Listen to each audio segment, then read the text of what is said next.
Okay, today on Cyberwork, Zarik Megardichian, co-founder of personal privacy controller company Loop 8, joins me to break down the recent Roku breach, which landed hackers a whopping 15,000 user treasure chests filled with their vital data. Zarik and I discuss the failings of the current data collection and storage model while moving to a model in which biometrics is the primary identification method, coupled with a system of contacts who can vouch for you in the event that your device is lost or stolen. It's another interesting approach to privacy and online identity in the age of the never-ending breach announcement parade. So I hope you'll keep it here for today's episode of Cyberwork.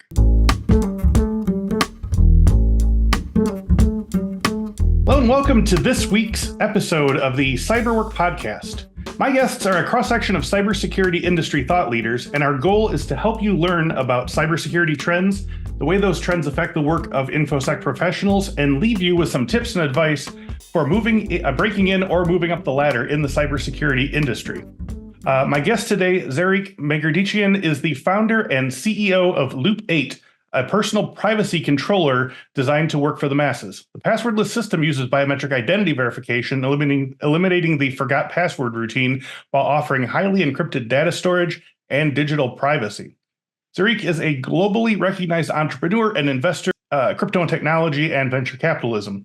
Zarik has co-founded and held multiple technical positions at leading technology companies and is known for his vehement belief in the importance of giving back to the community. So today's episode, we're going to be talking with Zarik about the recent Roku hack of data and just talk a little bit about the increasing commonness of data breaches and what we're going to do all about it. So again, thank you very much for joining me today, Zarik, and welcome to Cyberwork.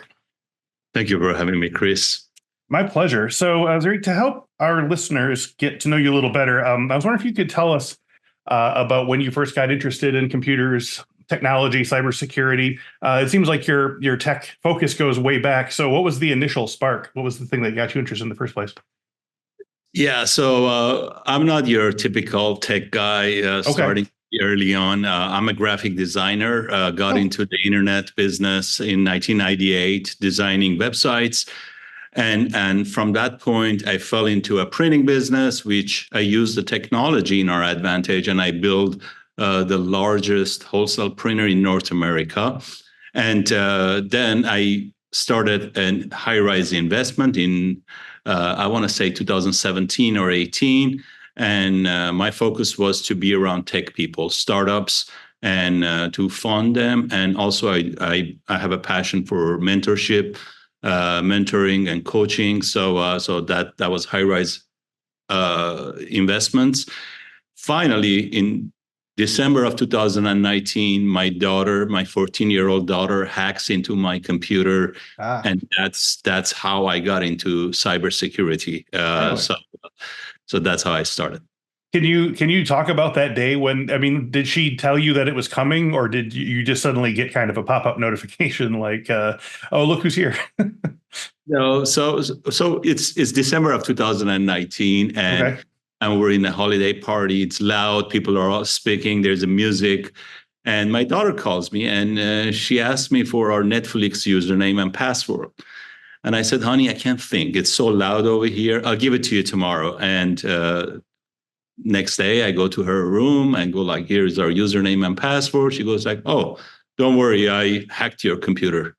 I ran to the computer, brought it up. I go like, show me how. And then I realized how having a password is a problem, and how if someone gets their hands on my password, they have access to my computer, they have access to everything. So that's how Loop 8 was born. Fast forward 3 months later, COVID hits us all, and we're in a lockdown, and I cannot think of anything else except how can we solve this password problem? Finally, came up with an idea. I ran some tests, talked to some cybersecurity professionals, and filed a patent in May. And in July, I registered Loop 8. And fast forward to today. Why am I telling you this story? Because we started a kind of on a path of eliminating passwords and create a passwordless system and user authentication, which is a great subject for today's conversation as well. Yeah, I think so. Now, I definitely we'll keep moving on to your career experience here, but I just have to ask again regarding the hack. Do you remember what she did specifically? Did she like do like you say like a password reset or something, and then have access to your email to grab it, or did she No, tell you? it was simpler than that. My Hmm. daughter is not a tech and a hacker kind of a thing. So Okay. she had access to my computer. And because I was using Chrome, all of my passwords were already in Chrome. And Right. as we have it today also. And if I have an access to your computer, I can see all of your passwords. And Yes. that's what Right. we try to change. And she knew how to do it. She actually looked on social media, I guess, and figured that out. And that's how she got into my computer and took the username and password out. Interesting. Okay. Yeah. I mean, that's a pretty primal one, and I think a lot of people are probably running home to scrub their Chrome browser to make sure that there's nothing going on, or at least restrict its usage. So, yeah. So, yeah. I mean, this is a very interesting development. So, I guess my second question for you, I guess, is maybe a little bit different, but certainly you've been striking out on your own path based on your LinkedIn experience, from the beginning. So you were the founder in 2001 of the company For Over Inc., and you remain there to this day. And you're the founder and inventor of what is it? Higher in V. I don't know how you pronounce that. I'm sorry. High rise, yes. Oh, Hi Rise. Okay, got it. And then of course Loop 8. So I mean, uh, it seems like startups are kind of in your blood at the very least, even if security is kind of a newer development. Can you talk about some of the like problems you were trying to fill in the space with each of these companies? Sure. When I got into printing, obviously I always loved startups from a very early age, and Mhm. but when I got into printing, my philosophy is always how can I disrupt? How can I change things for better? So in early days, I'm talking about 2001. Things as simple as sending an artwork over the email or FTP Mhm. didn't exist. It was something so new, and so I took the advantage of the technology background that I had. So I brought that into the printing industry, and I just grew that business. One thing that was very interesting, a side effect of that technology move was. My business was in California and my customers were all locally in California. But the Mhm. moment we opened the internet, all of a sudden I had customers from New York, Florida, and everywhere else. Right. And that opened up all the borders for us. That's the technology on that side. And with a high rise, obviously, it's a passion project. I wanted to surround myself with startups, tech startups only, and just learn from them. Yeah. Not only give them the ropes. I was a 20-year CEO, run a company which is 1,600 employees, 12 locations in the United States and Canada, and I could teach them kind of how things to watch for, things not to do, and best practices as well. So that's the high rise part. And Loop 8, obviously, my passion is passwords need to go. Passwords are gonna go. Someone's gonna Yeah. change them. And we build something that it's passwordless. We build a community base, and we also try to stay away from a subject of today's conversation, which is data collection. We don't collect your data. We collect some data. We collect only your email and a phone number. That's it. We don't want to know your name, your gender, your Hmm. address, Yeah. age, All the security question type data. Yeah. none of those things. And we Right. built the technology that we don't even store your passwords or your encrypted vault. And that's very unique to us because we build a community model that people that know you, they can vouch for you, and your ID comes back. There is no passwords to be phished, and that's what the Loop 8 is all about. Okay, well, yeah, let's talk our topic then. As we said at the top of the show, I wanted to talk with you today about the recent Roku data breach. So, from as early as January 4th until the reports that started coming in mid-March, it sounds that hackers were able to infiltrate the streaming service Roku and get access to more than 15,000 Roku accounts, including passwords, stored credit cards, Though no, fortunately, no social security numbers, full account numbers, or date of birth, which, again, not sure why they would have those. Roku reported that the hackers obtained log information and tried to buy streaming subscription on stolen credit cards. So, um, do we know more about the breach than that? Do we know about the group responsible or like the attack path? I was going basically on a couple of press releases. I think that basically that Roku gave out. But do we have a better sense of like the sort of technical aspects of this breach? Um, Unfortunately, the group is unknown, and Roku is claiming credential stuffing. What that means for users is when hackers are stealing the data from some other company and they go to Roku and try that same username and password, chances are they get in, and that's what Roku claimed. However, just 3 days ago, they had a new breach, which is 570,000 accounts were compromised, and they claim credential stuffing on those also. In my view, credential stuffing is it's someone else's problem. It's not ours. So it's very difficult to tell if the systems were compromised or what exactly happened. But that's as far as I know about this and I read about this. Yeah. No, I think that's maybe that would happen with a few, but the idea that you could grab 15,000, there's 15,000 duplicate passwords that could be credential stuff seems suspect, I suppose, or whatever else there. But yeah, so I mean, I've had a couple of guests on talk about the ubiquity of data breaches and the ubiquity of announcements about them at these days. I mean, obviously, breaches at this point are sort of inevitable sooner or later, but with some data security and private practices, we can do a little postmortem on the event. So I want to talk about the type of data they collected. So Roku was happy to tell its attackers that the attackers, quote, didn't get any social security numbers or dates of birth, personal account numbers. The account numbers are neither here nor there, but like I said, I don't know why Roku needed social security numbers to provide its user with their service. This is a question that comes up sometimes. We talk about things like, again, like you said, you want the death of passwords, but also the death of the security question, especially as like a resetting mechanism when you lose your passwords. But I don't know why Roku would need to know my birthday, because I don't recall getting any gifts or offers from them on my birthday. It's probably more likely an opportunity to do more selling to me. But I want to just talk to you, Zarik, about the state of data collection and some of the things that could and should be changed across e-commerce. So what are some of the worst tendencies that you've seen of companies in terms of data collection? And what are your recommendations of stopping this over collection of data?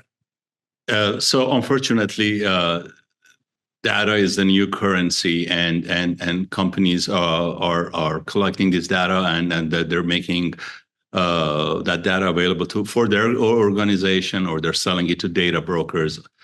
The bad news is it impacts the users, and if their data protection is not to par, and they don't have solid systems, if they get breached, then hackers now have access to user information, and that's a problematic thing.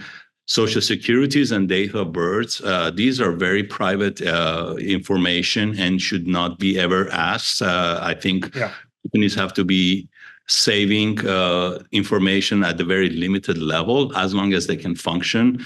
I was playing a little game, Candy Crush, kind of a like game that forced me a pop-up saying, I want your date of birth. I ignored, and I couldn't continue. For some reason, they decided after a very long time that they should be in the business of collecting data. The issue is it's very difficult to manage those, considering how attackers can get into your database and compromise and sell it in an open market. Yeah. Now, I've had a previous guest on that assured me, or that we discussed the idea that the sort of what we called the Wild West era of data collection is starting to come to an end. Back in the early mid 2000s, I think the sort of the the way people thought about data collection was get everything, we'll decide what to do with it later. And so it was, every form just had an abundance of, we'll ask about your birthday, we'll ask about your home address, we'll ask about, security questions, all this data, and we seem to be leaning toward the idea that regulations were coming that would sort of put this Wild West notion of data collection in excess to the end here, but I don't know if that's necessarily proving to be the case here now. I mean, the fact that a game like this has suddenly decided that it wants more data from you mid-game indicates that some companies are not going to go quietly into this good night. I mean, what are your thoughts on this? Are you seeing like an upswing in sort of like a last minute kind of like cash grab of data collection there, or? Absolutely. Yeah. I've seen in few places they're collecting information that are absolutely unnecessary for them. And I think at the end of the day, if I have an organization, I have to monetize, I have to make money. Sometimes selling ads is critical, but knowing the demographics of the users is going to make me sell ads much more effectively. And now people are joining this kind of data game. In my view, Web 3.0, which is the future of ours, it should be opt-in only. Anyone who wants to get advertised, they can kind of opt in and give their information. Everyone else should be staying out. And but I think we're still ways away from getting there. Yeah, absolutely. The idea of involuntary opt-in, and then you have to voluntarily opt out, and the hopes that we can flip that for whatever comes next is a good one. I hope. I don't know what the mechanism will be, but I certainly hope it goes that way. But so speaking briefly about data security, I mean, I know we want to talk about the mechanism of Loop 8 here. Is there anything in the actual data security system around the data storage by Roku that you think could have been done better? I mean, obviously the horse is out of the barn now, but are there methods of data storage coming in the future you think that might be able to render wholesale data grabs like this obsolete? So unfortunately, no matter the encryption and layer of security, there will be always human error. And every company is as strong as all the connected links. Companies like Roku have third parties, maybe a shipping company, maybe a payment company. These are all third parties. And if their security is not up to the standard, the hackers can come through that channel and attack any organization. So it's difficult. A lot of companies have been trying very hard to solve this issue, but the human error remains the biggest problem because we make mistakes, and hackers are banking on that. Yeah, and there's just not really a way, if even if you briefly let someone in, like there's just no way to unlet them in at this point. It seems like once they're in, they're in. So yeah, I mean, this is maybe just a venting point, and I've had it with a couple other guests, but I want to just kind of talk about. It just seems like at this point in 2024, every other week I'm getting a notification from, a utility company, a streaming service, my CPAP, my, bank. We've been breached. And it's one thing to say, oh, your password got compromised, please change your account, your password. That you can usually do that fast enough that nothing really happens. But we're hearing so much about, we got vital data from the users. I didn't really realize that, like, my CPAP machine was giving out my home address and my social security number. And, and then it all just kind of gets wiped over with like, hey, have a free year of credit monitoring on us and maybe freeze all your credit lines in the meantime. But, I mean, is this something that we're just finding ourselves getting used to? Because it just seems like it's really accelerated in the last couple of years. And, obviously a loss of trust is coming. Do you think that this is going to be a mechanism towards consumers not working with companies that are this sort of like flagrant in their data collection? Do you see like a sea change coming? Well, it's unfortunate. We have to be careful not to let people get used to these breaches because we lose sensitivity towards those things. Mm-hmm. We need the industry leaders, Apple's, Google's, and Microsoft's, and all the top players to get together and work on this data privacy issues.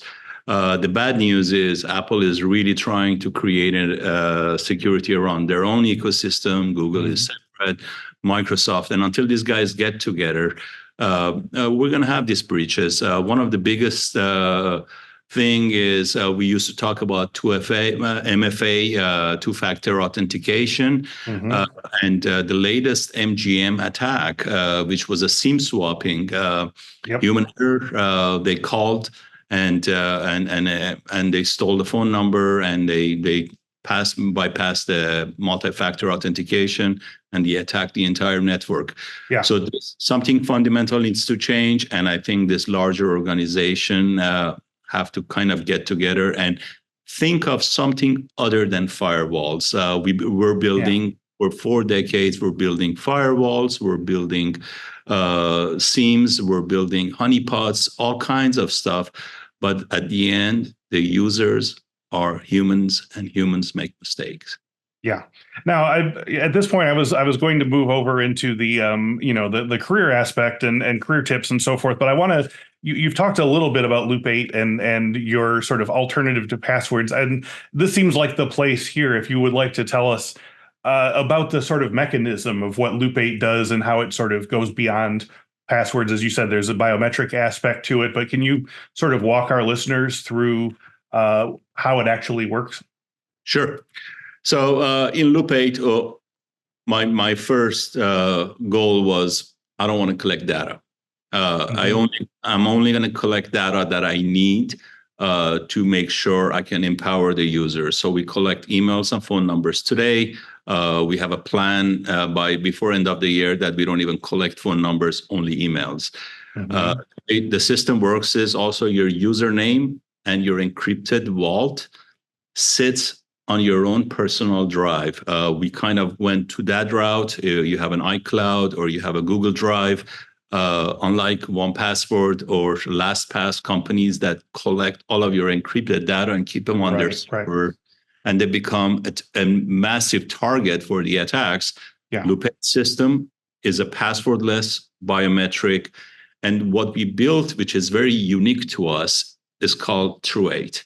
What you do is you designate 8 people, and all you need is 3 of the 8 saying, I know Chris. And the Chris's identity is going to get restored, and that's what kind of how we built this technology, which is very user centric. We build a cookie killer and a history cleaner. So when you're traveling through the websites, you don't want anyone to know where you went after you left their site. So the cookie killer is included, is part of our suite.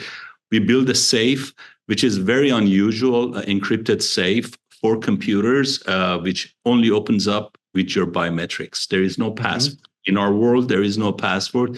It's only biometrics. And we also have a dark web monitoring.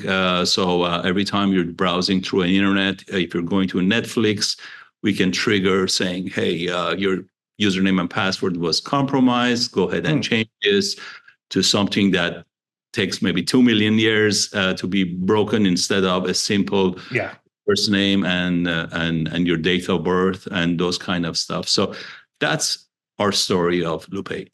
Yeah, that's interesting. I feel like that was, certainly something that, other types of file sharing things got right, in the mid 2000s in terms of making everything on each person's individual computer. And, obviously, if you're, an attacker can attack one person's vault and maybe they bypass that person's phone or whatever and are able to do some other things. But there's not, it really cuts down on that idea of like this treasure chest of tens of thousands of sets of credentials. All you need is that one sort of attack space. Now, again, we use the metaphor of like remote work versus an on-prem work of being the difference between defending a castle versus defending a village of tents. And so here, I think the opposite is true. You can only attack one person at a time like that. So am I getting that right? That, that there's not that sort of like war chest at the center of your sort of file management. That's you nailed it, Chris. That's absolutely the case. Our design was look at LastPass as a company, 35 million users, bunch of encrypted files, and they became a target because imagine a bank that has $35 million in there. Mm-hmm. Now imagine a bank that has only $8 in there. That still can be targeted, but there is not a whole lot of incentives for hackers. That's what we're building. If they want to come after you, they have to find 8 other people, break their keys. Yep. It's all sharded, and then they get to you only. That's one person. Yep. It's not so. That's our vision. That's our vision for the future as well. So, and that's the difference in Loop 8.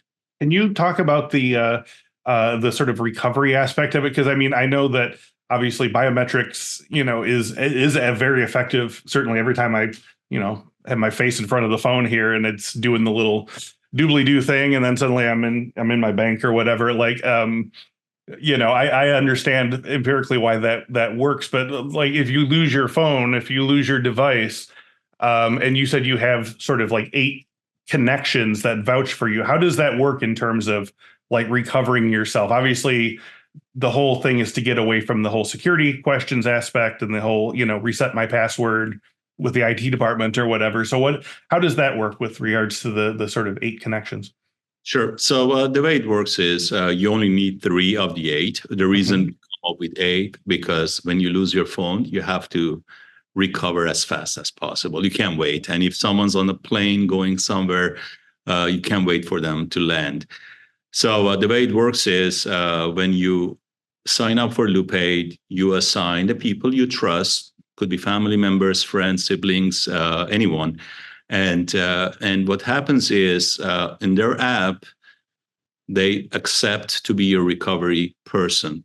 And if you lose your phone, all you do is you get a new phone, you go back to Loop 8, we'll recognize you coming back by the phone number and an email, and we'll send the information to your True8, and all you need is 3 people saying, yes, this is Chris, and your identity comes back. So we're going back hundreds of years to a village. When people came into a village, they knew each other. And we want to stay away from stealing your password and that old cartoon I had, LA Times, or it was New York Times, that no one knows on the internet. You're a dog. 2 dogs are talking to each other in front of a computer. Right. That's 1996. 4 decades later, we're still on that stage of no one knows on the internet you're a dog. So we're trying to change that. Yeah. Now, again, I just want to drill in a little more on the sort of mechanics of that. So when you get a new phone, you put Loop 8 back on, you sort of say, I lost access to this previously, and then you send out a notification. And so like those 8 people all get kind of like a notification on their phone or device saying, Chris wants you to vouch for him. Will you do it or whatever? And then you talk to them on the phone. They say, yeah, it's me. And I asked for that. Is that the idea? That's absolutely the idea. And one thing is when we contact your users, we actually send them a message saying, do not say okay until you talk to Chris. Right. Yes. Okay. That's good. Or someone else is not coming in, pretending to be Chris and trying to recover Chris's identity and get in there. So that's the message we're sending.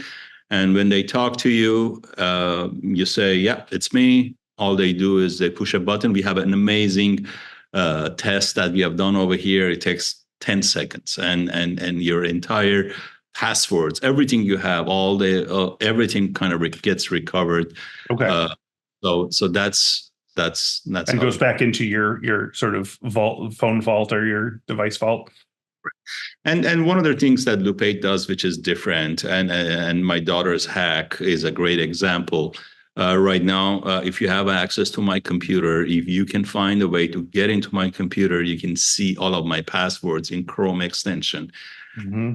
But with Loop8, what we created a tunnel with phone and Chrome. And when you open the tunnel, which is just a Face ID, your passwords are available for a limited time. And the moment you close the tunnel, you hit a lock. Your passwords are back on your phone. They're not in your computer, and they're protected by your Face ID. So very different approach. And the side effect of this, the cool side effect of this is I can walk to anyone's computer, borrow their computer, scan a QR code, and all of my passwords will be available on their computer. I can do my work and lock. Everything is back on my phone. I walk away, and they cannot access any one of my accounts. So it gives us a mobility also. Yeah, love that.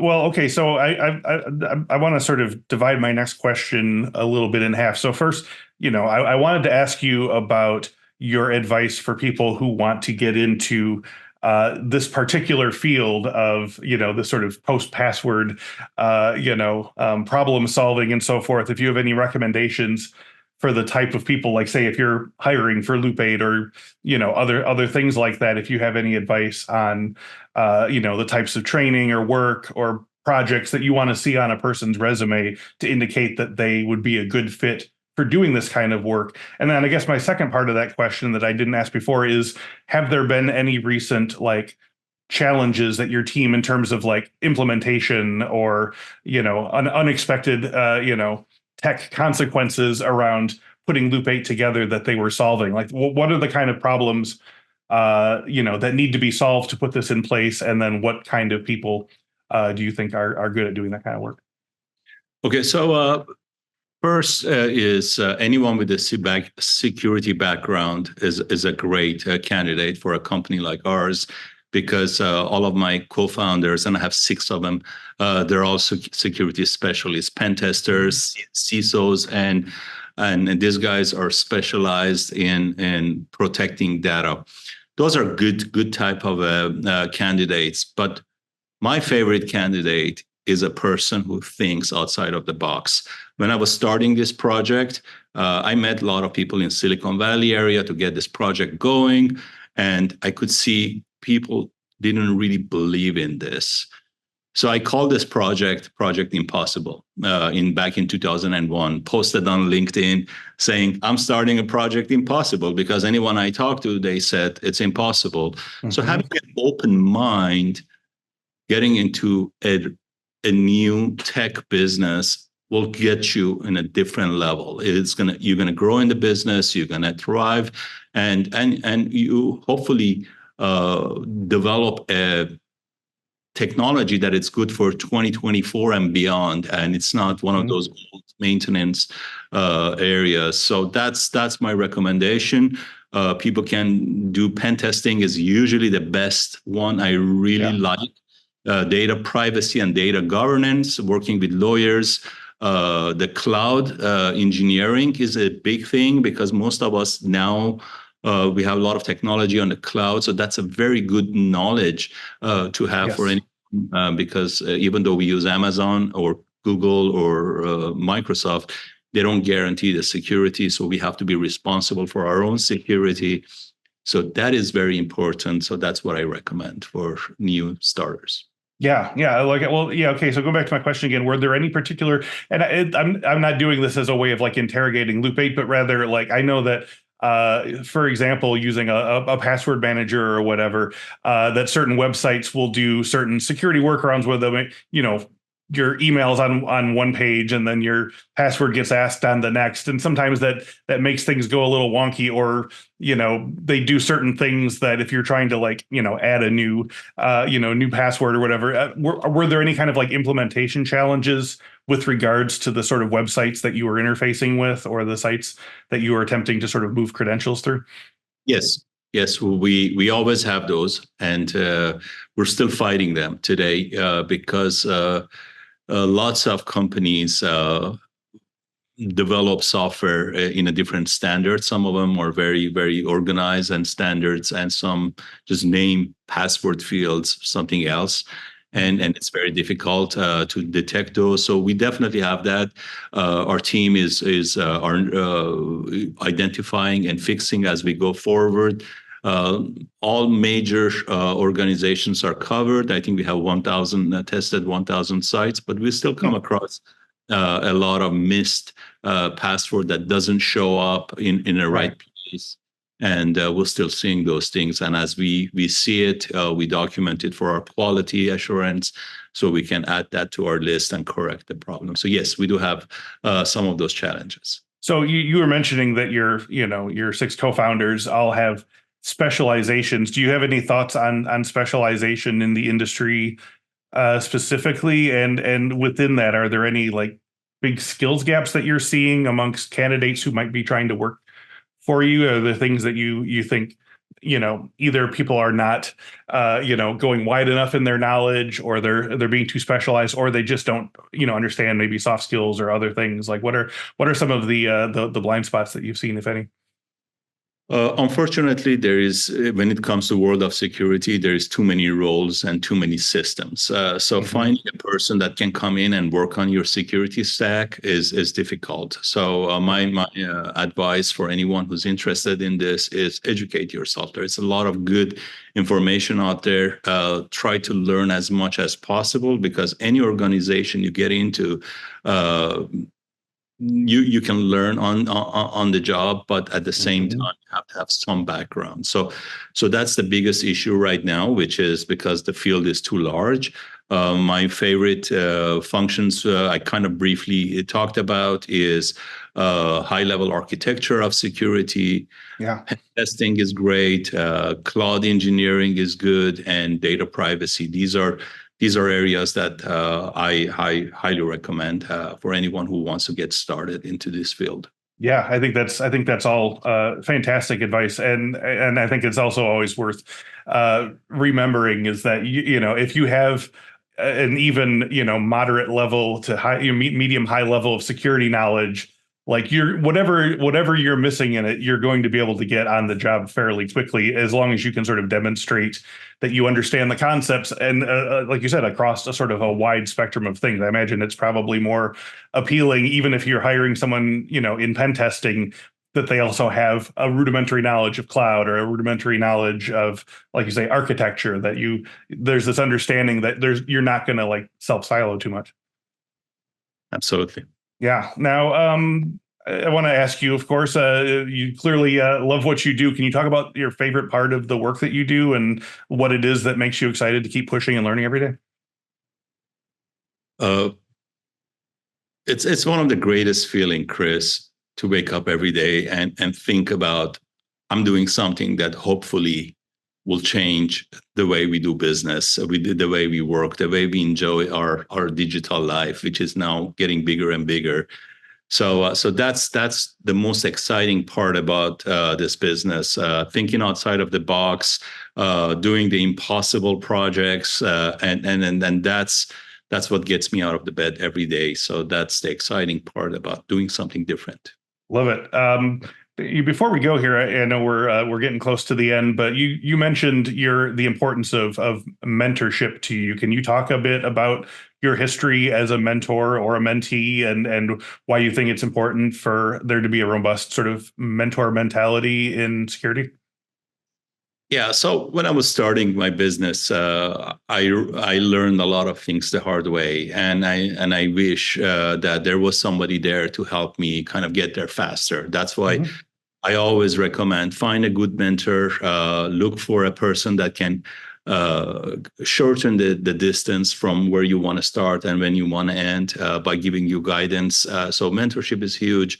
What I do with my startups that I mentor is I teach them not only today when you're starting, think about the exit, how to structure your business so you can sell it one day, hopefully. And those are some decisions that people don't know. They think, oh, we're going to sell one day. But having some guidance on early days is going to put you in the right direction. And that's very critical. So I highly recommend find a person. If you're a startup, find a positive person too. So because startup life is difficult, it's complicated, and it's hard. But when you have good friends and a positive friends, then the journey becomes much easier. Now, can you talk about for someone, if you're kind of early, mid into your career, certain people might be of a mindset of like, well, I don't, who would want me for a mentor? I don't, what do I know or whatever? Like, can you give me some indications of like, what indications you would, know about yourself that say, okay, I'm a worthy mentor. I need to start looking for mentees. Like what's the sort of like, what's the Rubicon that you cross, I guess? So what I'm looking for is people with experience, and that's usually a person that's gone this path and they have experience, and anything they can share with me that would be useful. One thing that I'm noticing with people that I mentor is I have two different types of people. One, they don't listen. They think just by being in a room, they may gain some wisdom, but listening is a key, because what I'm sharing is an experience from my side, but what you do is you collect those information and you use them in your business models, which could be very different business model, but overall, most of these rules are set for businesses. So, but that's usually surround yourself with people that have business experience, have success, and that's the type of advice you want to get. Don't get it from a guy who never ran a business, because he may not know some of these things, challenges that you may be facing. So that's how I'll say find the next mentor. Get yourself close to anyone who has experience and is willing to share with you. Yeah. Now, clearly you've had a very successful career and it's still going on, but can you tell our listeners what's the best piece of career advice you ever received?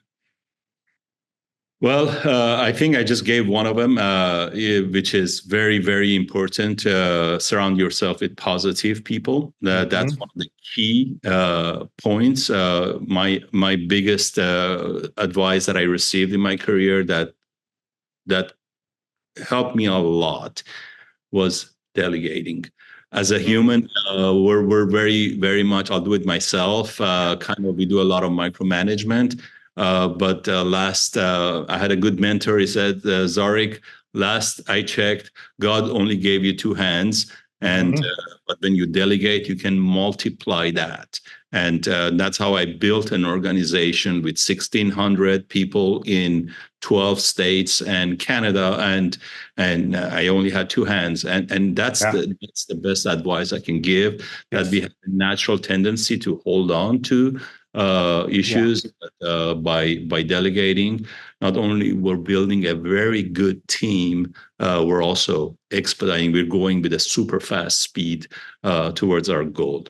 Yeah, I think that's such a great piece of advice, and so hard for people of a certain mindset to let go of. That the idea that like if I let someone else take part in the work, then they get to take part in the glory. Like I think there's a part of that of if I do it all myself, then it was all me. And I don't think that's ever feasible. And I think it does, like you said, I think it kind of narrows your possibility for success. Yeah, absolutely. And Chris, I had. Because of the organization, I had countless managers, and I was fortunate to be able to see good practices and bad practices. And I saw a person that would come in at 5 a.m. and leave at 8 p.m. and was micromanaging everything and was always behind for 2 weeks. And the team really didn't enjoy working with this person. And then I saw another person that would come in, had a team is standing like soldiers and delegating the process and the best performance. And so that's a difference. Delegate, your life is easier, you work less, and you reach your goal much faster. Yeah, love that.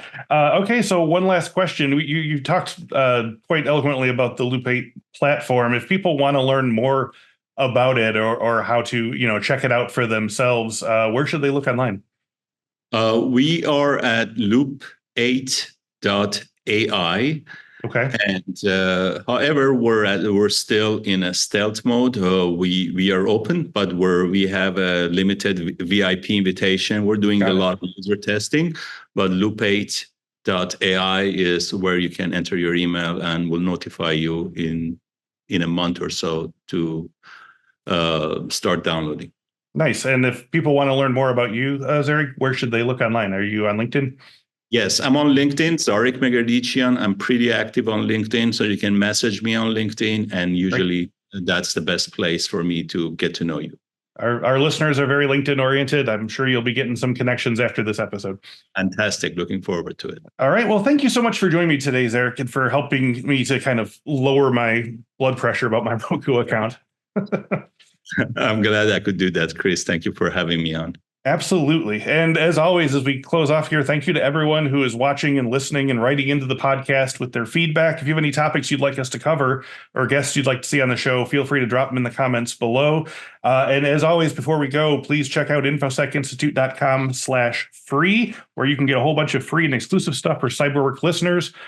This includes our new security awareness training series, Work Bites, smartly scripted and hilariously acted set of videos in which a very strange office staffed by a pirate, a zombie, an alien, a fairy princess, a vampire, and others navigate their way through age-old struggles of yore. This is a great security awareness training tool, and it's very funny. Go check out the trailer on our site.